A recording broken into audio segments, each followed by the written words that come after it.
मैं डॉक्टर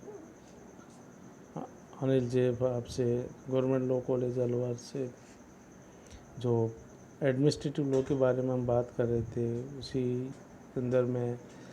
जो सरकार के जो दायित्व हैं उनके बारे में आज आगे और बढ़ेंगे हम, जो कि सरकार के संविदा या कॉन्ट्रैक्ट के संबंध जो लायबिलिटी है उसके बारे में भी बात करेंगे। इंडियन कॉन्स्टिट्यूशन के आर्टिकल 294 को अनुच्छेद 300 के साथ पढ़ने पर पूर्ण रूप से ये सामने आती है बात की, और पुनः अनुच्छेद 299 के अंतर्गत भी भारत संघ और राज्य और संघ के प्रत्येक राज्य के समक्ष व्यक्ति के रूप में माना गया है जो किसी भी समुदाय में भाग लेने की क्षमता रखते हैं। यह अनुच्छेद में दिए गए प्रावधानों के अनुसार कार्यान्वित किया जाता है। संघ के साथ की गई कोई भी संविदा राष्ट्रपति के नाम से वह ऐसे व्यक्ति और ऐसे तरीके से निष्पादित की जाती है जैसा राष्ट्रपति निर्देशित करते हैं। उसी प्रकार राज्य के लिए भी ये संविदाएँ गवर्नर या राज्यपाल के नाम से अथवा उसी के द्वारा निर्देशित व्यक्ति द्वारा भी तरीके से निष्पादन की जाती है। कोई भी मौखिक संविदा सरकार या पर बाध्यकारी नहीं होती है। एक संविदा जो कि लिखित नहीं थी और उचित में नहीं थी, अप्रवर्तनीय और अभिनिर्धारित की गई थी और इस संघ और का दावा नहीं किया जा सकता था। संविदा राष्ट्रपति या राज्यपाल के द्वारा प्राधिकृत किसी व्यक्ति द्वारा निष्पादित की जानी चाहिए और संविदा राष्ट्रपति या राज्यपाल के नाम पर किसी व्यक्ति द्वारा निष्पादित की जानी चाहिए। और तीसरी बात हम कह सकते हैं, संविदा राष्ट्रपति या राज्यपाल द्वारा की गई अभिव्यक्ति की जानी चाहिए। तो ये मतलब हम कह सकते हैं कि जो भी संविदाएँ हैं जो संघ की तरफ से होगी तो राष्ट्रपति और दूसरा राज्य के संबंध में होगा तो उसमें गवर्नर या राज्यपाल की तरफ से मानी जाती है। एक मामले में जिसमें आंध्र प्रदेश राज्य सरकार बनाम महर्षि पब्लिशर प्राइवेट लिमिटेड के मामले में राज्य सरकार ने कुछ सरकारी भूमि जो समाचार पत्र प्रकाशित करने वालों के लिए तथा कुछ जो शिक्षण संस्थाओं के चलाने हेतु निर्धारित की थी तथा ऐसी भूमि उन लोगों को आवंटित कर दिया जो लोग ऐसा कार्य करते थे, मतलब जो कि समाचारों के प्रकाशन के संबंध में। और दूसरी बात है कि जो शिक्षण संस्थाएं स्कूल कॉलेज या कोचिंग वगैरह के लिए था तो उनको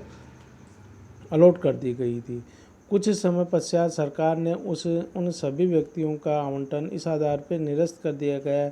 कि वे सभी लोग जिन्हें भूमि आवंटित की गई थी वे उसका भुगतान सरकार को नहीं कर पा रहे हैं और इस आधार पर राज्य सरकार ने उस भूमि को किसी अन्य व्यक्ति को आवंटित कर दिया। प्रस्तुत इस मामले में क्या हुआ कि राज्य सरकार के इस निर्णय को न्यायालय में संविदा भंग के आधार पर चुनौती दी और राज्य सरकार ने उसके साथ भूमि आवंटन करने के संबंध में जो संविदा किया गया था उस संविदा को राज्य सरकार ने भंग कर दिया। तो न्यायालय ने राज्य सरकार के उस आदेश को निरस्त करते हुए मुख्य आवंटन धारक को अर्थात जो संविदा के उन पक्षकारों को जो कि भूमि देने के लिए आदेश दिया गया पारित किया था जिसके बीच राज्य सरकार के द्वारा संविदा प्रतिपादित की थी। ऐसे एक मामला था जिसमें मूलचंद वर्सेज मध्य प्रदेश राज्य की बात है, जिसमें भी सुप्रीम कोर्ट ने ये कहा कि गवर्नमेंट ऑफ इंडिया एक्ट 1935 की सेक्शन 175 के सब क्लोज 3 के प्रावधान और अथवा संविधान के आर्टिकल 299 का सब क्लोज 1 अनुच्छेद 299 के सब क्लोज 1 के प्रावधान मैंडेटरी हैं तथा इन प्रावधानों के विरोध में की गई कोई संविदा निरर्थक और वॉइड होगी। इस तरह के ये जो सत्यांकन को कोई पसंद नहीं है, तो इसमें ऐसा अभी निर्धारित किया गया था। तो एक मामला जो कि state of UP versus Kishori Lal का मामला था, जिसमें उच्चतम न्यायालय ने यह अभी निर्धारित किया गया कि किसी अधिनियम के अधीन औपचारिकताएं पूरी नहीं की गई है और संविदा अस्तित्व में नहीं आती है। इस मामले में शराब की दुकानों की नीलामी में सबसे अधिक नीलामी बोलने वाले ने एक्साइज नियमों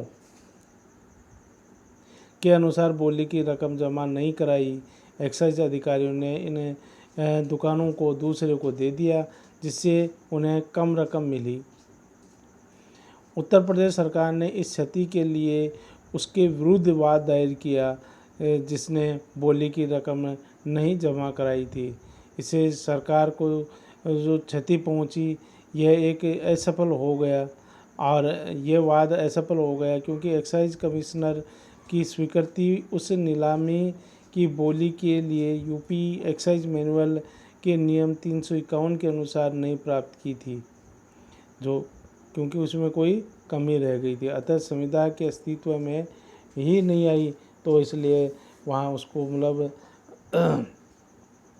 उस व्यक्ति को जिम्मेदार नहीं ठहराया जा सकता, ऐसा आदेश दिया गया। और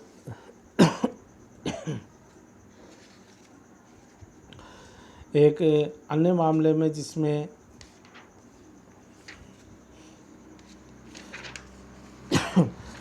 यूनियन ऑफ इंडिया वर्सेस जुब्बी के मामले में कि इस वाद में विनियम विधि में यह भी प्रदान किया गया कि भूमि के स्वामी का किराएदारी की भूमि में हर्जाना अदा करके हक और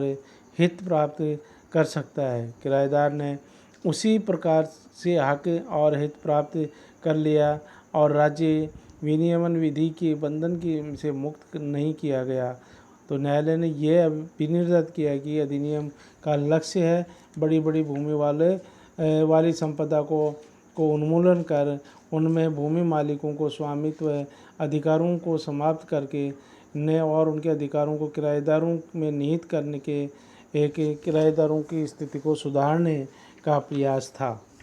ऐसा निर्णित किया गया। एक मामला था जिसमें R.K. Jain versus union of India का जो मामला था, इसमें एक सुप्रीम कोर्ट द्वारा ये अभी निर्धारित किया गया कि जब सरकार लोकहित के आधार पर अनुच्छेद 74 के सब क्लॉज 2 और भारतीय साक्ष्य अधिनियम की धारा 123 के अंतर्गत उन्मुक्ति का दावा करती है और किसी सरकारी विषय से संबंधित अभिलेख है विषय वस्तु के प्रकट न होने का निषेधाधिकार का प्रयोग भी करती है, वहाँ न्यायालय कोई भी अधिकार है कि वह सरकार के विनिश्चय से संबंधित अभिलेख के विषय वस्तु का एकांत में परीक्षण करें और यह तय करें कि संबद्ध अभिलेखों को प्रकट किया जा सके अथवा नहीं।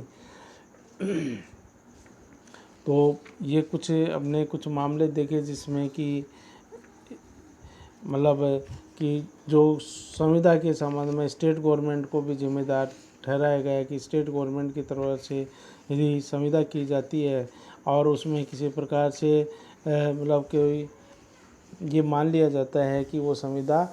में कोई कमी रह गई है और उसके संबंध में सरकार की भी जिम्मेदारी पूर्ण रूप से अभी निर्धारित की जा सकती है। तो सरकार का मतलब ये नहीं कि वो सरकार की कोई जिम्मेदारी नहीं होगी, सरकार की भी जैसे एक प्राइवेट व्यक्ति की तरह जो जिम्मेदारी उसकी जिम्मेदारी है, वैसे ही स्टेट गवर्नमेंट हो या यूनियन या ये कहें कि भारत सरकार हो, इन सभी के अपने अपने मतलब लेवल पे सभी की जिम्मेदारी फिक्स की जा सकती है। ऐसा मतलब न्यायालय द्वारा बार बार चाहे हाई कोर्ट हो चाहे सुप्रीम कोर्ट है उनके द्वारा अभी निर्धारित किया गया कि सरकारें भी जिम्मेदार हैं, यदि उनके द्वारा कोई संविदा की जाती है तो सरकार उसके लिए जिम्मेदार रहेगी और जैसे कि प्राइवेट व्यक्ति की जिम्मेदारी होगी वैसा ही सरकार की भी जिम्मेदारी होगी। और ये अभी निर्धारित किया गया है।